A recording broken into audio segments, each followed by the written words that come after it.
I'm Scott. And I'm Melissa. And we are the Sunshine Travelers. Our passion is travel and sharing our experiences with those who enjoy it as much as we do, or those that want to learn more about travel, or even those that just want to live vicariously through our travel stories.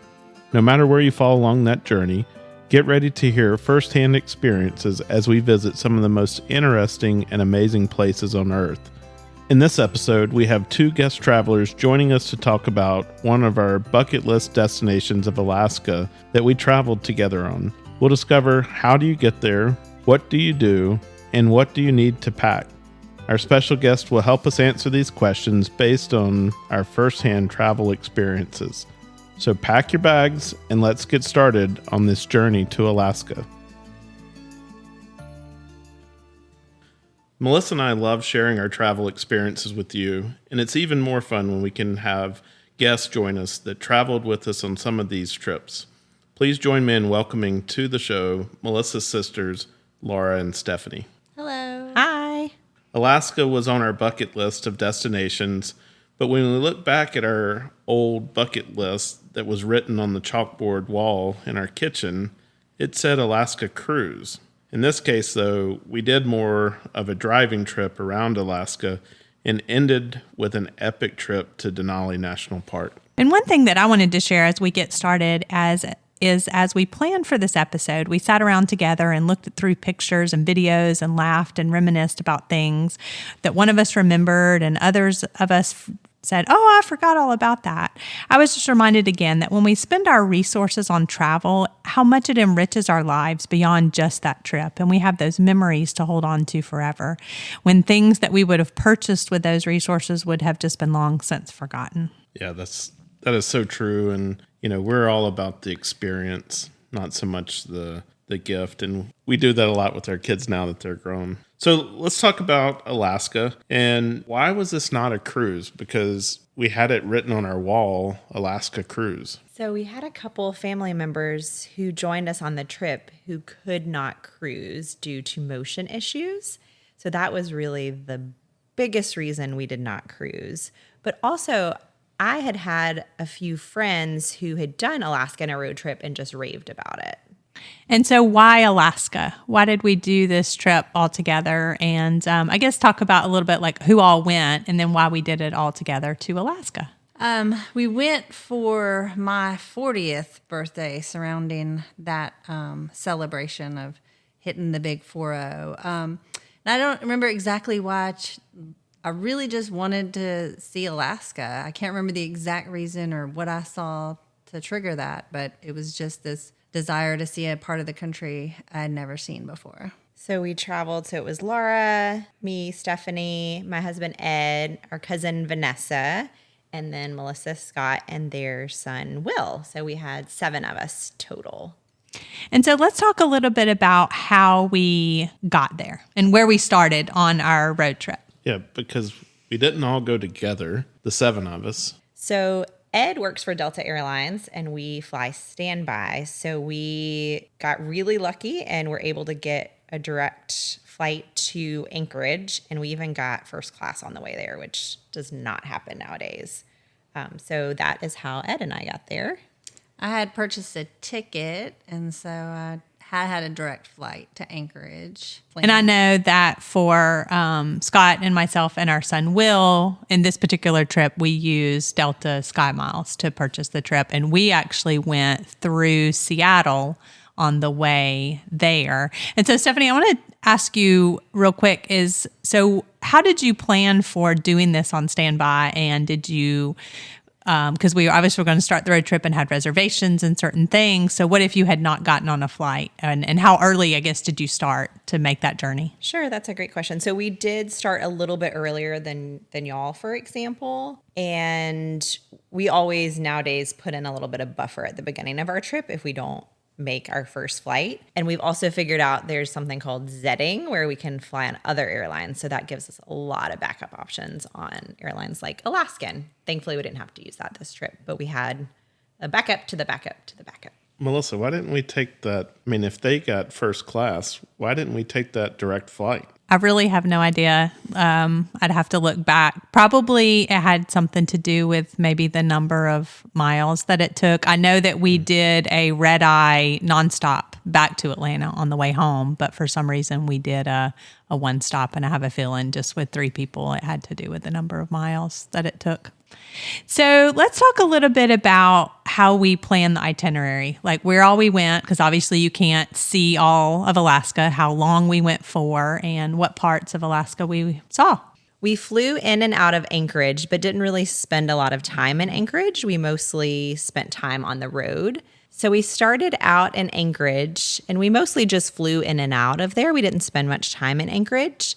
So we really spent time on the road, and we picked 2 main areas, the Kenai Peninsula and Denali National Park. So we got to see 2 national parks on this trip, which all of us are nature and national parks lovers. So that really factored into planning the itinerary. So we spent 2 nights in Homer, and then we did 3 nights in Seward. We stopped for 1 night in Talkeetna, and then we had 3 nights in Denali National Park and the surrounding area.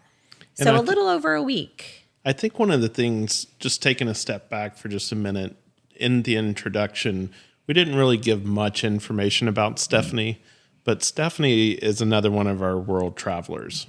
So she's someone that's been all over the world and been to a lot of different countries, as well as places across the U.S., and she's very organized in her travel.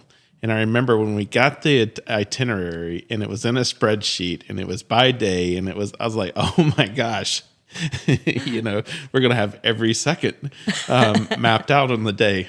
Not what ended up happening, but she's very organized in putting all this information together. And matter of fact, we've been able to go back to that itinerary that she shared with us and just kind of refresh our memory along the way as well. And talk a little bit about, to go to Alaska and have the accommodations that we had, you really do have to start planning in advance. Right. You really do, just because there's limited resources there in Alaska as far as lodging. So we started 1 year prior, or close to 1 year prior, just coming up with ideas and itinerary, how we wanted to do the trip. And then by October and November of the year, so we went in June, and then the prior October, November, we had pretty much everything planned out as far as lodging. Just so we knew, because there was very specific things we wanted to do and places we wanted to go. And one of those specific things was staying out in Kantishna at the end of the road in Denali National Park. So there's a few lodges out there. The one we stayed at is called Skyline Lodge, and it's very small. So to be able to book that in advance, we had to make those reservations really far in advance. And also you have to, or you don't have to, but we opted to fly out there. So we also needed those reservations pretty early. Yeah. And I think it's important to note, like, we weren't staying at hotels. So we weren't staying at these places that had 100 rooms and stuff like that. We were staying at very small lodges and cabins and stuff like that. But for those listening, are there big hotels that you can stay at in these places? That's a good question. I think definitely Anchorage and on the way. But I would say in places like Seward, Homer, and Denali, there's not a lot of chain hotels that I remember, a lot of huge lodges. So that's another reason why you really need to book in advance. And the other thing about Alaska is you have a short travel season for most people, right? There would be a window, the summer travel season, right, where the weather is really bearable to be able to do a lot of things. I mean, there are other times you can go and see the Northern Lights and some other things, but to do some of the things that we did, or that's the popular travel season is during the summer, and that's when you would take Alaskan cruises and things like that as well. So that's another reason that if you're going to travel during the summer, you have to plan early. And so a lot of these places that we stayed at weren't big towns. They were small towns, and they didn't have large hotel chains and stuff like that. So staying at these cabins and these small lodges, and we even stayed at one hostel one night, right? This is what was available in these places. And so going back to Laura's point of you have to plan this out well in advance, this is why. So Stephanie, just share so that people might be interested in looking up some of these places and putting that on their itinerary. If you just want to share briefly where the places are that we stayed. And then, of course, we can link them in the show notes as well. Sure. So in Anchorage, I think we did stay at a chain hotel, I seem to remember like a that as Spring well. Hill Suites. And there are tons of hotels. So, you can find your where you get points or where you have points. But in Homer, we stayed at a really beautiful cabin. It was called Glacier View Cabins, and it had a great view right from the cabin. In Seward, we stayed at the Alaska Creekside Cabin, and it rained a lot in the first part of our trip. And I remember it was obviously by a creek, given the name, but it was also kind of in these woods. And so it was really peaceful setting with the rain. I think we got some good naps there. And then we stayed at the Talkeetna Wilderness Lodge on the way to Denali. I mentioned the Skyline Lodge already. That was a really special place. All the meals were included there, family style, so we got to meet other travelers there. And then we stayed in the Denali hostel and cabins before going back to Anchorage and flying out. Yeah. So you mentioned getting a good nap there. And this is one of those times where if we could go back in our time machines and know what we know now about the jet lag and using the different tips and techniques, it would have been great because, we did have jet lag going to Alaska. And the weather didn't do us any favors on the trip either at the beginning because we were jet lagged and it was dreary and rainy. So very conducive to napping. And if you haven't heard our episode about the jet lag tips, then go back and take a listen to that. I don't think you'll be disappointed. And one of the particular memories I have about the Skyline Lodge is we were actually there for the summer solstice, and it was like 12:15 in the morning, and we have a picture of a beautiful rainbow. So I'm going to share a lot of these pictures as well. We'll put those in a blog post for some of these accommodations, and they'll be on our Instagram page as well. So you can just take a look at some of these cabins and the view that we had and just what some of the accommodations are like as well. Yeah, I got a great panoramic view, and over on the right hand side of the picture you can kind of see the sun kind of setting. It didn't ever really set, but it was kind of setting.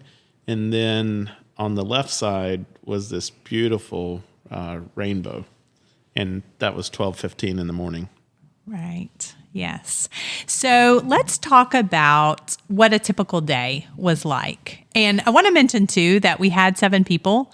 We didn't rent a big van or anything like that. So we did rent 2 cars, just to put that out there. We had 2 cars to get us around. So let's talk about a typical day. And I'd say the 2 cars was a good idea for a group that size because it allowed us at different times to separate and do different activities. And so during this trip, we had a couple of times where, like for instance, we wanted to go and do fly fishing with our son.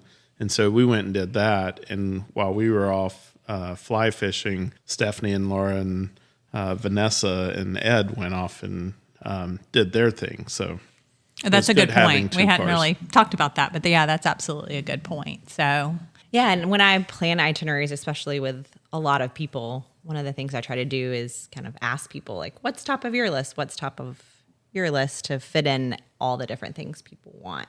But I think dividing and conquering really helped because as much as I love y'all, I wasn't really interested in fly fishing.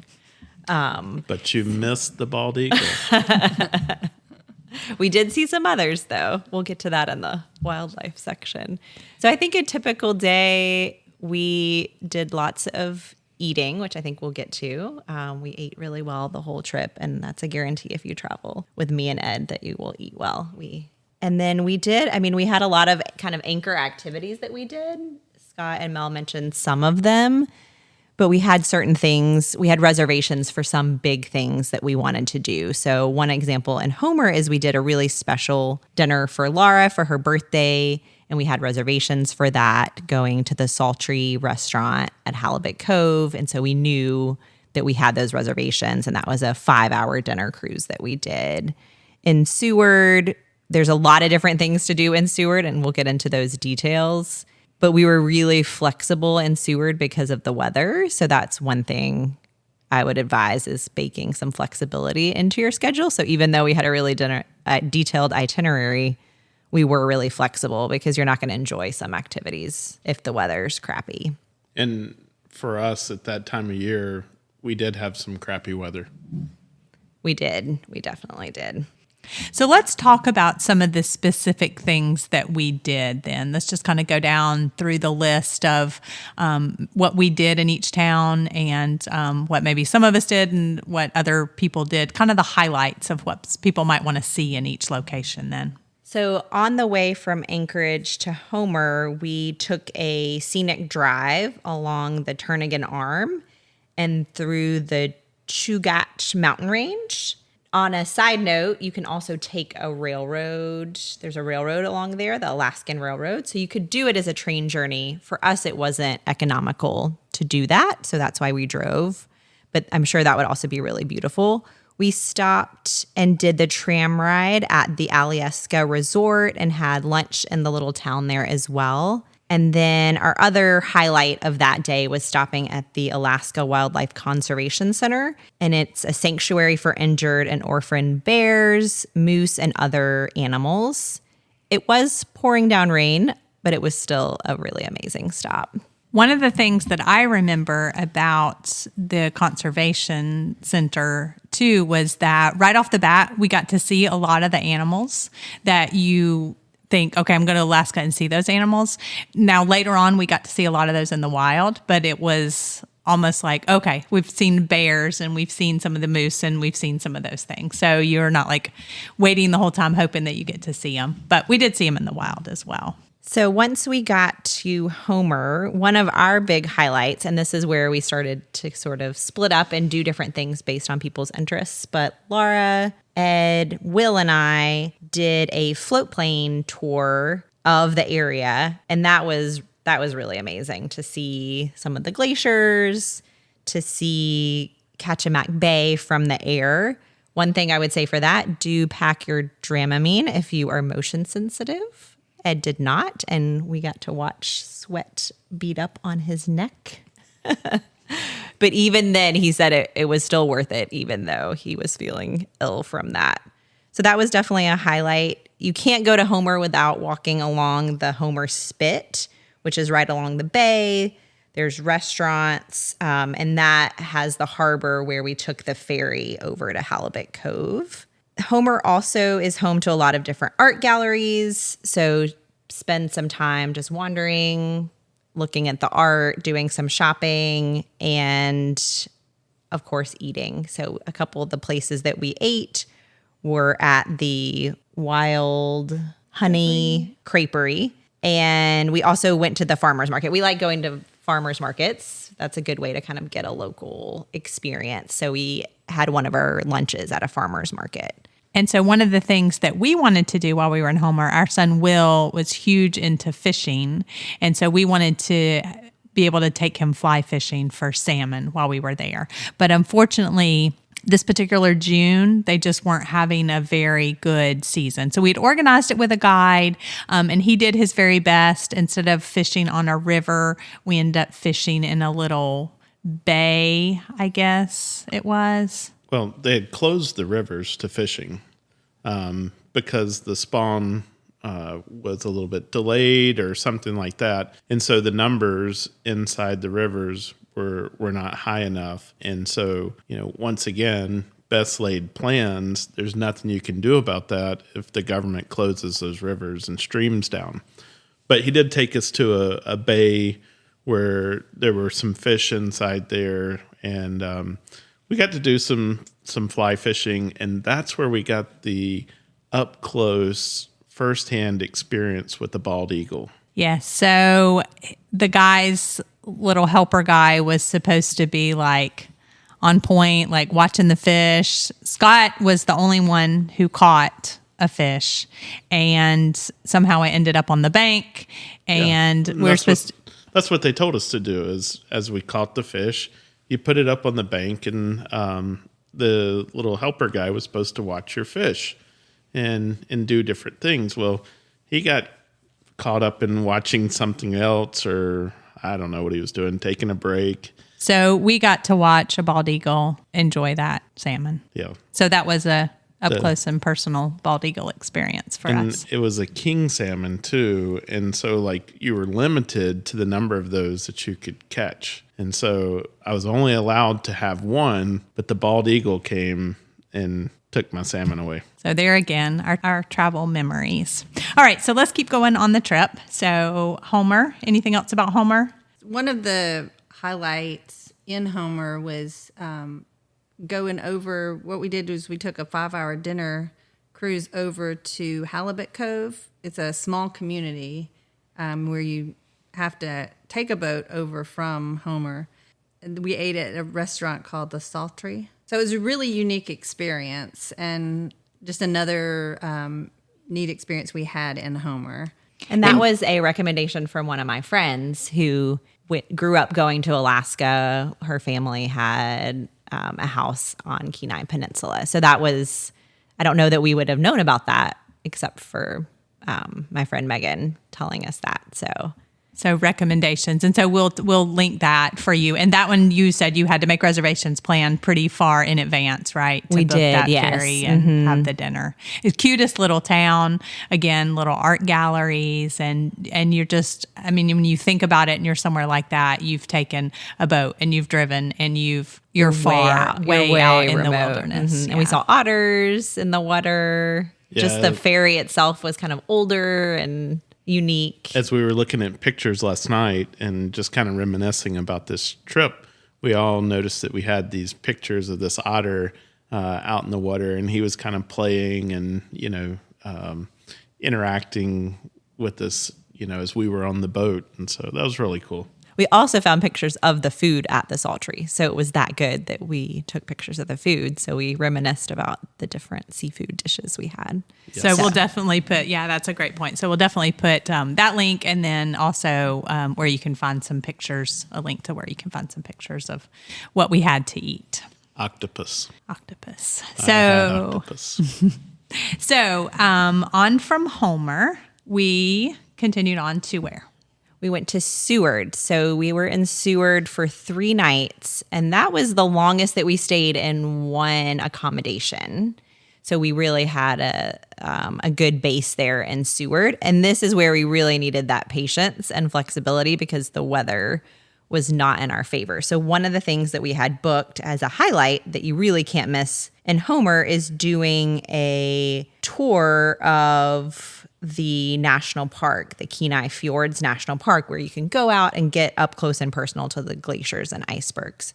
So since that was a highlight, I think we had it booked on our first day, but they canceled all the tours that day because the seas were so rough. It was so rainy. So the decision was made for us. We couldn't go. So we pivoted, and one of the other things on our list that you really can't miss, and it's a good rainy day highlight too, is the Alaska Sea Life Center. So that features local wildlife like puffins, sea otters, seals, sea lions. There's a tidal pool where you can touch the urchins, the anemone, the starfish, and coral. So that would definitely be a highlight for kids. And then so we actually did just the tour on our own in the morning, took a break for lunch, and then we came back and we had reservations for a behind the scenes tour because they also have a research, rescue, and rehabilitation center. So we got to go and see some of their labs and meet some of the animals that had been rescued. And that was a really neat experience, especially if you have science nerds among us, which we definitely do. And that was also in that break, we took the opportunity to get the appropriate clothing as well. Yes, we did. So the rain continued even the day I think the second day, we were able to go on that national park tour that I mentioned. I believe it was the second day. But it was still rainy and Still a little windy. bit still windy, still rough seas. But we went to some local shops. We got some rain pants. Ed still wears his all the time. Best souvenir ever. Mel, I think you also. I have mine. I have my Helly Hansen rain jacket. I had my rain boots up until just recently because I had brought like 2 pairs of shoes, like a pair of flip-flops and I don't know why, and a pair of like hiking shoes. So I definitely had to have some extra. I bought the extra tough shoes. So we were in a lot better shape on that tour than a lot of people because we took Dramamine that day because the seas were still really rough. So we enjoyed our tour. We had some wildlife viewing, things like whales, seals, and puffins. It was a long tour. It was like 6 hours long. They fed you lunch. But I think the highlight for all of us was seeing the glaciers and the icebergs up close and personal. It's just magical. There's not many places in the world that you can see that. And a lot of our group, it was the first time seeing glaciers and icebergs.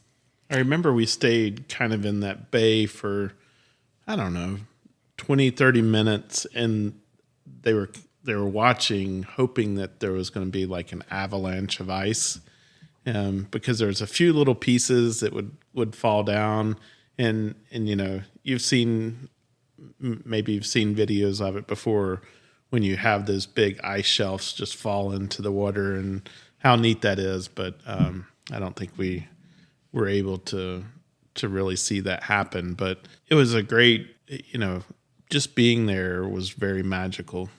Yeah, I think we saw some smaller ones where the ice was coming off. That was the first time I'd ever seen a glacier, and just not expecting the color, the blueness of it as well. So that was just, I was really glad that we were patient, that we had planned an extra day, because if we didn't have enough time in Seward, then we wouldn't have gotten to do that. So that was definitely a highlight. So that would be definitely on your list for Seward for sure. Definitely. And you can also visit, so that's part of the national park out that you have to take the boat to, but you can also drive to another part of the national park and do a short hike to Exit Glacier. So you can hike to that glacier. And then there's also longer hikes as well to the Harding ice field, which we did not do. We were on more of the leisure tour than the active hiking tour. I would definitely recommend seeing Exit Glacier as well. And one of the extra adventures that was somewhat spontaneous, our cousin Vanessa did not do the boat tour with us because she has severe motion issues. So she found a dog sledding adventure because she's a huge dog lover. And she just really enjoyed that and sent pictures of that to us while we were on the boat. And then Ed and Will were so jealous that they did their own later in the day and went. So then we have lots of pictures of them with the dogs, and they actually got to do the dog sledding. Yeah, and so I think that was just a great way for them to see, like, this was actually a family that raises the dogs, for the use there for the Iditarod race and things like that. So we do have some pictures and videos that we'll share. So that was a great experience for them. And one thing I wanted to mention about going to the Exit Glacier, well, really two things, that we saw a lot of bald eagles on the way there. But the other thing was they had done a really good job of showing you like pictures and markers about how the glacier has shrunk over the years. And so that was just very educational as well, to just look at, what is happening as these glaciers change and shrink over time. So we ate really well in Seward as well. There was the restaurant I mentioned for lunch, we can't remember the name of the place, but we had crab there and it was really delicious. So I'm sure you can look up different seafood places. But a couple of the places we remembered by name, the Seward Brewing Company, not just for the food, but also the local brews. Another highlight was the Resurrect Art Coffee House and Gallery, and it was housed in an old Methodist church. And we went there one morning where it was still rainy, so it was a nice, cozy place to go, get a drink, look around at the art. And then very randomly, there was an amazing Thai place called Woody's Thai Kitchen. I studied abroad in Thailand and love Thai food. So that was surprising to us, but that was a really good place that we all enjoyed Thai food. So, and an interesting note about that place too is Kathy, who we talked to on our Antarctica episode, we mentioned briefly that they are residents of Alaska and have lodges in Alaska, and she's familiar with this same Thai place. So put that on your list if you're in Seward to definitely look that up. Yeah, and I would also say that if you like king crab, there's no better place to get king crab than there in Alaska. And so, I remember the crab legs. They were huge. Like they even cut them in half, and it was like these big steaks that you would pull out of each side of the crab legs. If you like crab and you like crab legs, you probably ought to put Alaska on your list of places to go. And so we did one more activity. So the rain cleared, the weather was getting nice, and so we had one more activity before we headed out of Seward. This was a really great experience. We kayaked with the Sunny Cove Sea Kayaking Company in Resurrection Bay, and they did double kayak, so 2 people in a kayak, and then you just got to go out. And I think the nice part was it was just really a nice day, and you could just relax and soak in the sun, and it just was a really good experience. You were on the water, and you could just see beauty all around you. So yeah, that was really fun. And I think that's another one we had to move around, right, because of the weather. But we were able to fit it in, and yet another great experience because you're flexible. I think we got really lucky that we were able to do it. The sun finally came out. Well, we saw pictures. We're looking back, and we're like in short sleeve shirts and stuff like that, where it had been really cold, really rainy. And so having a day out on the water like that in those kayaks was just wonderful. So we have lots of things for you to check out in Seward. So definitely plan several days there. And so we'll link the place that we stayed, and we'll link as many of these things as we can for you.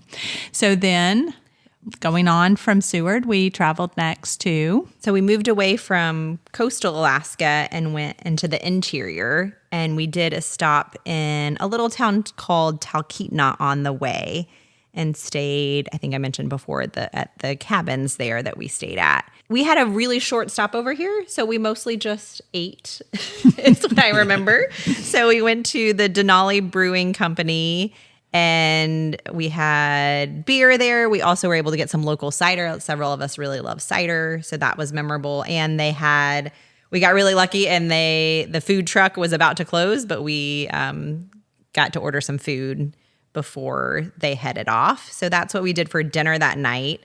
It was a taco truck. Yes. To point that out. We had tacos. There's always a theme. Why are we always missing dinner? Yes. It was Scott and I. We got lucky. We just got very lucky because I'm really not sure what we would have done if we didn't have. We often joke with one another that we were meant to be living in Spain or somewhere like that, I think, because everywhere else we go, we're just getting around to dinner. It's so late that everything's closing on us. And so I think it's because we pack so much into our days when we travel. So the next meal, which was the next morning, is one that I think when we talk about this trip, it's the one that everybody remembers. Big pancakes. So we went to the Talkeetna Roadhouse for breakfast, and they had amazing breakfast that, we definitely highly recommend, and we all remembered it. And this was a really cute little small town. I mean, it was maybe very cute. 2 or 3 blocks, in length and on, Main Street. So like little stores and stuff like that on each side, but very cute little town to visit. And it's also a stop. We mentioned the Alaska Railway earlier. It's also a stop if you're going to Denali by train. It's a stop in the Alaska Railway itinerary as well. It looks like it could be a movie set almost. I mean, it looked like almost, you imagine like a Wild West town is what it reminded me of. General store, and the place that we ate was also a little inn. So you could have stayed there. We stayed at some cabins nearby, but yeah, they had some rooms upstairs where you could have stayed. And while everybody was eating breakfast, I snuck out and I did a shopping adventure to the Talkeetna Salmon Art Center. And very randomly, one of my friends had done a similar trip a year or 2 earlier and had gotten me these earrings that I loved, but I lost them or thought I lost them. So I had to go and get a replacement. I got her to give me all the information. So I went and got my replacement earrings. And then probably like a year later, I actually found the one she gave me. So then I had 2 pair, and I wear those earrings all the time and get so many compliments. And I'm always like, oh, they're from Alaska. But it is a really good reminder of the trip. I love to get earrings is one of my favorite souvenirs to get and have people ask about.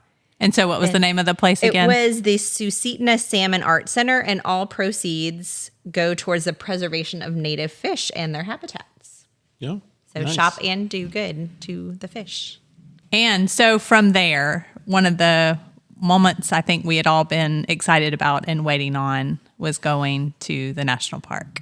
So we talked about earlier, we decided to stay at the end of the road in the national parks. And this is one area where we also had to be flexible. We were really hoping to fly out there. So we had reservations with the Kantishna air taxi that was associated with the Skyline Lodge, but we had to be flexible because if the weather was crappy, we would have had to scrap that and take the bus. But the weather was really good that day, so we split up into 2 different planes and flew over the mountain range. And that, I think all of us loved that. It just was a really unique experience to see Denali National Park from the air. I know that our pilot, he kept making a couple of different passes. He wanted to see if Denali would peek through the clouds while we were there in the sky. Really neat.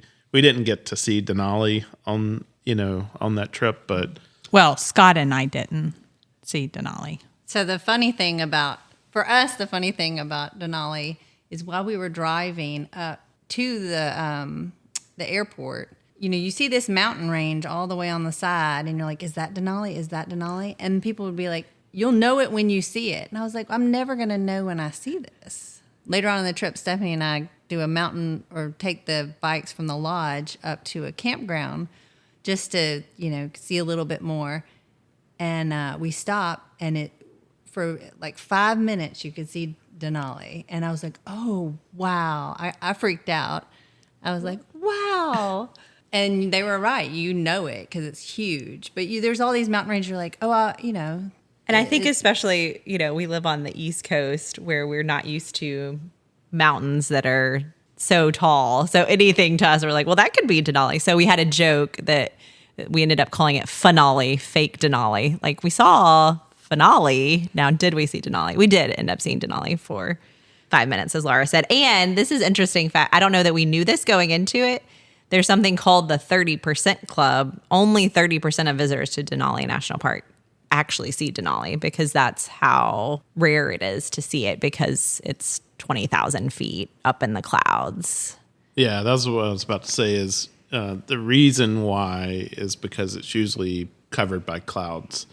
But if you can get up above those clouds, sometimes you can see it. And I think our pilot was trying to do a little bit of that, but it just wasn't working out. But still, it was the gorgeous views going into Kantishna. Was that the name of the little airport? Kantishna. Kantishna. And Stephanie, you talked about we stayed at the end of the road. What does that actually mean? We actually went about as far as you can into Denali, right? Exactly, yeah. So Denali National Park, I think it's about 90 miles long, the road is.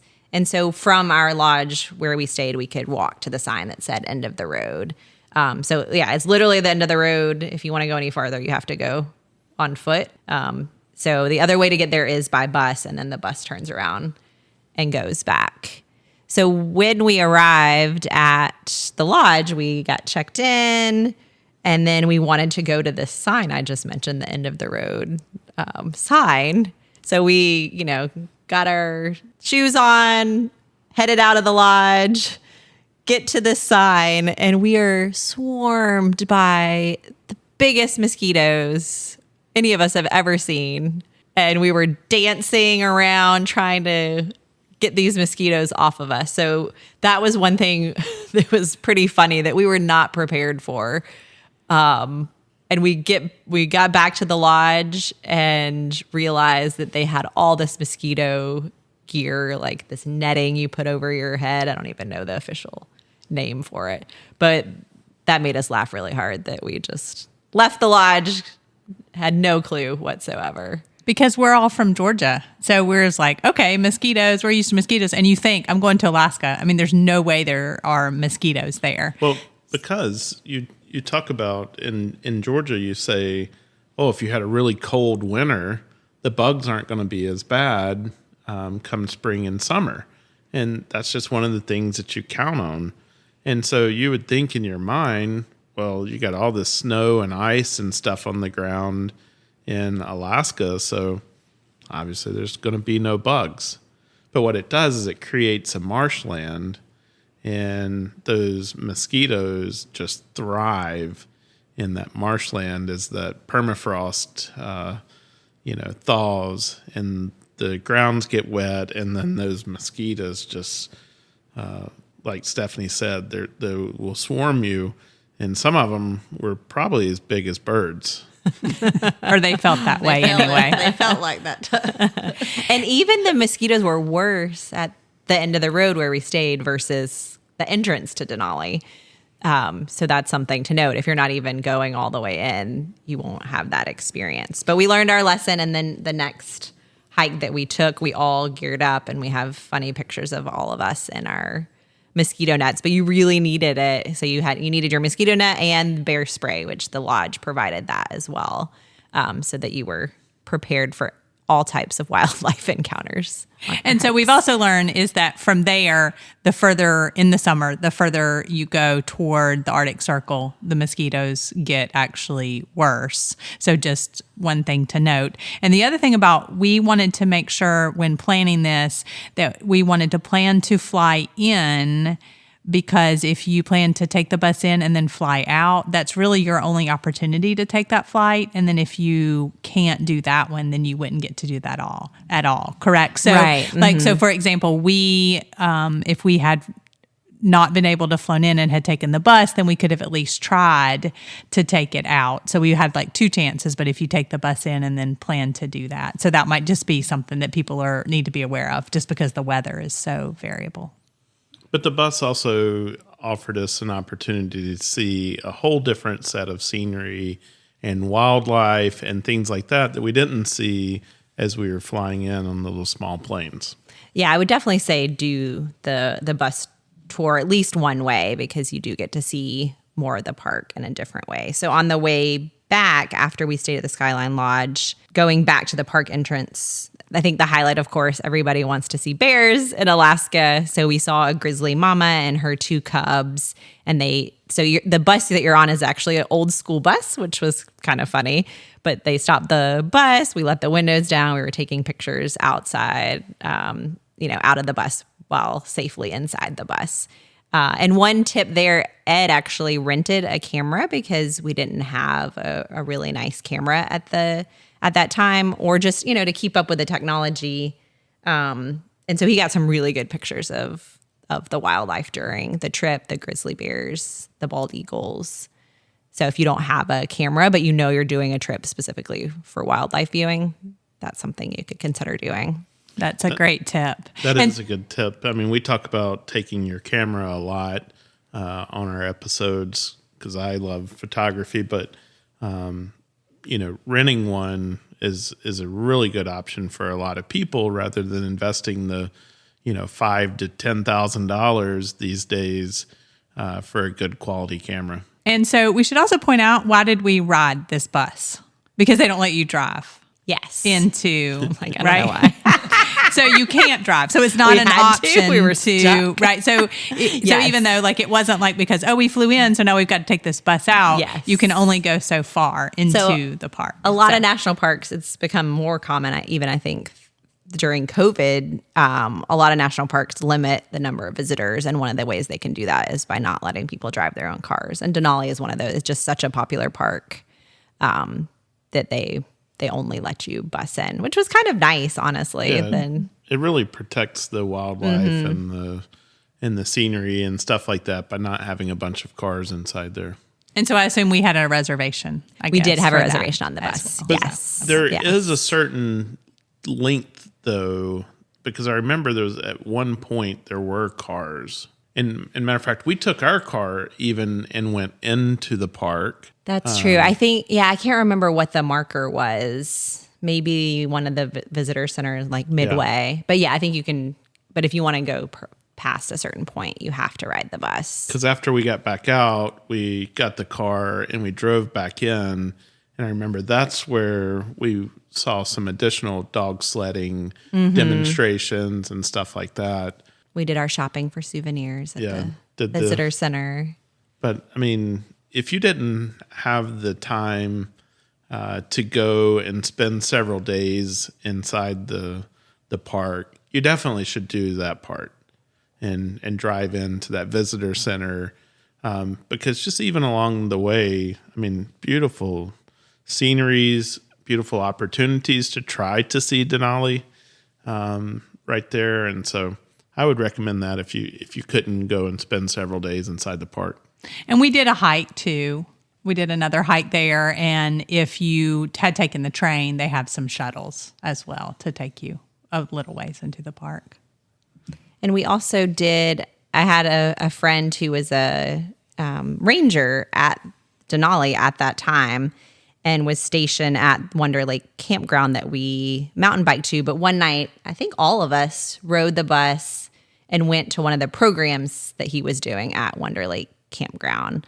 And, we grew up going to national parks and doing like junior ranger and camping. So that was just kind of a fun thing to do, but especially fun because I knew the ranger as well. Well, and actually, I think one of the guys, the owners at the Skyline Lodge, they thought it was just so cool, though, that you knew somebody, that I think he actually loaded us up in the van. Oh, that's right. He took us. Okay, you're right. We didn't. I was like, I don't remember how we got there. Yeah. That's how we got there, because I think he just thought, oh, well, this is really cool that you know somebody, and he actually took us over there to hear his talk and let you see him. So I think we hit on all the Denali in the park highlights. I think the only other thing is just now let's what we did after that, and then how we got back to Anchorage in just the last little bit. So okay. So once we finished Denali National Park, we had one more night outside the park, and we visited the 49th State Brewing Company in Healy. And this was literally our cousin Vanessa's 49th state. So that was really fun. We have a lot of pictures of her with the sign and holding a glass that says 49th state. But also I wanted to go there because I'm a big fan of the Into the Wild book and movie. And the movie prop, the magic bus from the Into the Wild movie was there. And inside the bus was movie memorabilia. And that's a good book to read, though very depressing, as a preparation for your Alaska trip. And then before we headed out to Anchorage, we had breakfast at the Creekside Cafe. They had cinnamon buns that were huge. And then we drove back to Anchorage. We did one final stop, and we're hoping to see Denali Peak one last time, but we did not. So in Anchorage, we, of course, have a food recommendation, if nothing else. And we actually, Laura and I actually ate here twice. We liked it so much, we took y'all back to the Moose Tooth Pizza. So that had really good pizza and also local beers on tap. So that was kind of our final stop. And then we went to the airport and flew home.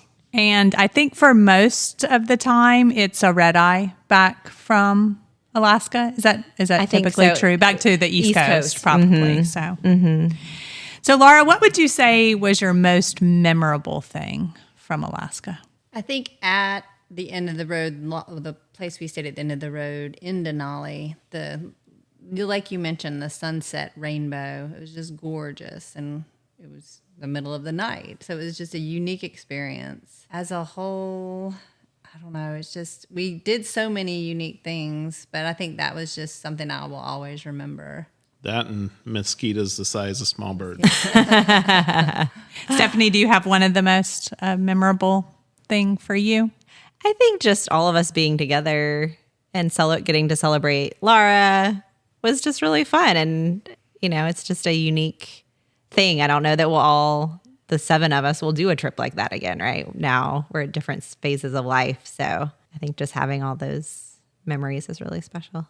So with every episode, especially destination episodes that we do, one of the questions that we want to know is, what does someone need to pack on a trip to Alaska? So I think we've talked about it a lot, that rain gear is a must, but don't worry too much because you can buy it if you don't have the proper rain gear or if you need more while you're there.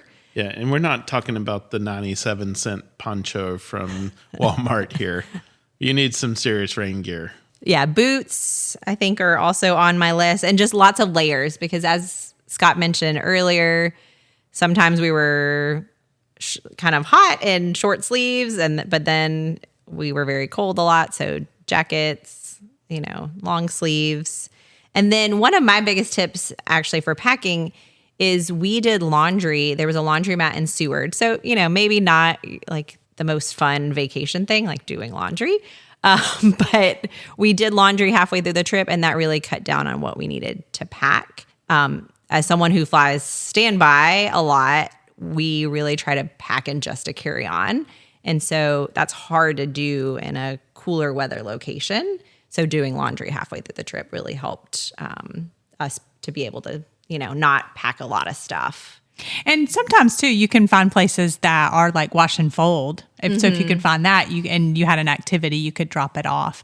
I remember taking a lot of like the hiking type pants, things that you could wear more than once. And then like Stephanie mentioned, layers, and having like a warm fleece jacket that I could wear, and lots of socks. I think one of the things that we had to wash for too, because a lot of things probably got wet just from the rain as well. And I had like a beanie cap as well, just from the cold, beanie cap and gloves that you could just kind of keep handy. And we talked about this in our episode on Antarctica, but wool is something that is really good for these climates because especially if you have a good quality wool, like a merino wool or something like that, it wicks that moisture away from your body, and it keeps you dry. And so that helps with the dampness and the coldness filling right up next to your body as well. And then Stephanie, you brought blackout shades because of it's light so long. So that was one priority for y'all, that in order to get good sleep. We bought a travel. I think we even shade. bought them for that specific trip. And so we had also been to Iceland the year prior, and Ed in particular really struggled with sleep on that trip because it was light so much. So I think that might have been in response to that trip as well that we packed those. And so those blackout curtains, that was something I think he had just ordered off of Amazon for the... And, a lot of people like myself, I always travel with an eye mask, but Ed just rips his off. So that was part of the reason we got that for him too. And so that's a good point, because it never really got dark there. It was, we mentioned like at 12:15, we saw the rainbow, et cetera. And so it really just got like past dusk, and then it just transitioned almost into dawn. And so it's not super dark. So that's a good suggestion that I had really forgotten about for people. So one of the things when we have guests on the show that we like to know is, what are your top 3 most memorable places that you've ever visited? So I think my answer probably changes depending on the day, just my mood. But some of the memorable ones I mentioned earlier, Iceland. Ed and I really loved Iceland, and it's definitely had its moment. I think it's sort of, Iceland is on everyone's list nowadays, but there's definitely a reason for that. And then for us, doing safari in South Africa was amazing. Another like wildlife trip. Something that surprised me on that trip was Cape Town. We added that to our itinerary, and I really loved Cape Town. And then I mentioned Thailand earlier. Thailand will always hold a special place in my heart because I studied abroad there for 6 months, and it's just such a beautiful country and amazing people. How about you, Laura? I think one of my second overseas trip was to Croatia, which I had a friend from college who was over there, and that was just the culture is just really beautiful. The food's wonderful, and then later on, I did like a month in Europe. So that was really fun because it was a month of, England, France, Switzerland, a great experience. There's too many memories there. There's a lot of memories for that one. And then I love England a lot. I think I've been like 3 times. So I really like England and all it has to offer. It's the same with us. I think that's our longest episode so far is on London. Just on London. We didn't even get outside of London. So, Laura, what is next on your bucket list? I've wanted to go to Costa Rica for a while. And now I have a small son.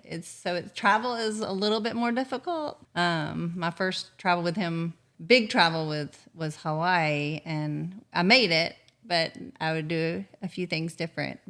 But it would probably have to be, now I'm having to look for more kid-friendly travel. It's not going to be as adventure-seeking. It's going to be more, what can I do with a child? But I think Costa Rica would be a great place to go. Yeah. Costa Rica, you wouldn't have much of a time change difference. Yeah. And then as he gets short flight, and as he gets a little bit older, there's a lot of kid-friendly activities there. So I think Costa Rica would definitely be a good place. Try to practice some Spanish. Definitely help with your Spanish immersion.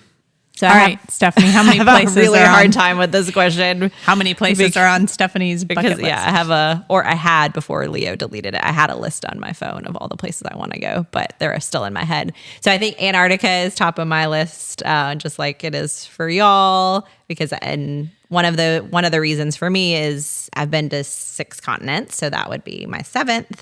I've wanted to go to Norway for a while, so Norway is top of my list. And then, I love Asia, so I'd really like to go to Bhutan, and that's a place that you really have to go with a tour because it's pretty closed off, but it just sounds so interesting to me. And well, I just want to say thank you for helping us with this episode and just reminiscing with us, and then, of course, planning the trip before we went and inviting us to go along and just share in that experience with you guys and then having the memories as well. What a great trip and so many memories. We still want to go back and do a cruise, which is on my dad's bucket list as well. This would allow us to see other parts of Alaska. I've had so much fun looking at the pictures and videos and laughing and remembering some things that one or more of us forgot. So be sure to check out our Instagram, and I'll put an Alaska highlight there where I'll be sharing more of these to help you inspire your trip to Alaska. You can find us at Sunshine Travelers Podcast on Instagram, Facebook, and YouTube. The itinerary we talked about on this episode is perfect if you are someone that can't or don't want to take a cruise, or maybe you've done an Alaska cruise and want to see a little more of the interior. Either way, just get out and explore. If you've been to Alaska and have other favorite places and activities, drop us a note or leave a comment. We love hearing from you and are inspired by your stories. We hope you enjoyed this episode and will find some inspiration for your next trip. Most importantly, follow our podcast, leave us a review, and share it with your friends to help them catch the travel bug. You never know, they may become your greatest travel companions.